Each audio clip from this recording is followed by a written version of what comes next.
16 years had passed since his father had died from a tragic heart attack in Chicago. Solomon was now 23 years old. He was in college and doing well. His mother Claire, who was 43 years old, was so proud of him. Working 2 jobs as a registered nurse, she provided him with everything he needed to be so that he could realize his parents' dream for him. On Mother's Day, a Saturday afternoon, Solomon called his mother into the basement. The basement had a white leather couch sitting in the middle. On the east wall hung handmade cards, which he carefully designed, describing his mother's love for him. He asked her to sit down.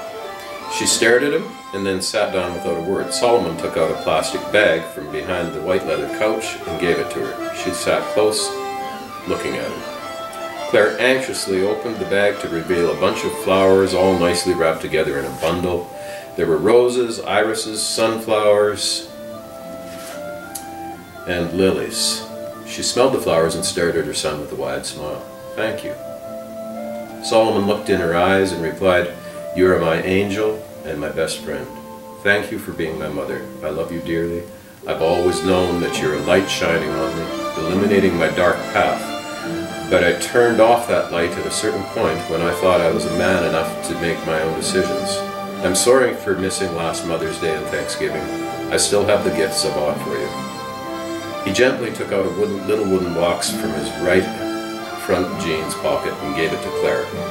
His mother opened the little box and saw an 18-karat square diamond-cut snake chain inside. Claire took out the chain and read the little card. "I love you, Mom." She put them back into the box and closed it. Solomon continued. "No other man, Solomon continued, "No other woman on the face of this earth will ever take your place. In my heart there is a special place where I am keeping your love, and it will remain untouched until I die. Life is not easy. Things change, as do the attitudes of people. Many things have changed in my life since I left you, but not a day goes by that I don't think of you. I remember when I was a little boy growing up in Chicago, you were very proud of me. You quit your job at the nursing home just to take care of me because you wanted to watch me grow up. When I ran around the house, you followed me closely, making sure I didn't fall. And if I did, you picked me up and laughed and played with me before telling me to be strong. You loved me so much. You were so proud of me. You boasted about me to all of your friends, telling them I was your little angel.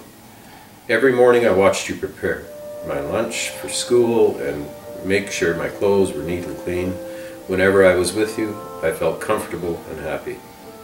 You told me great bedtime stories at night.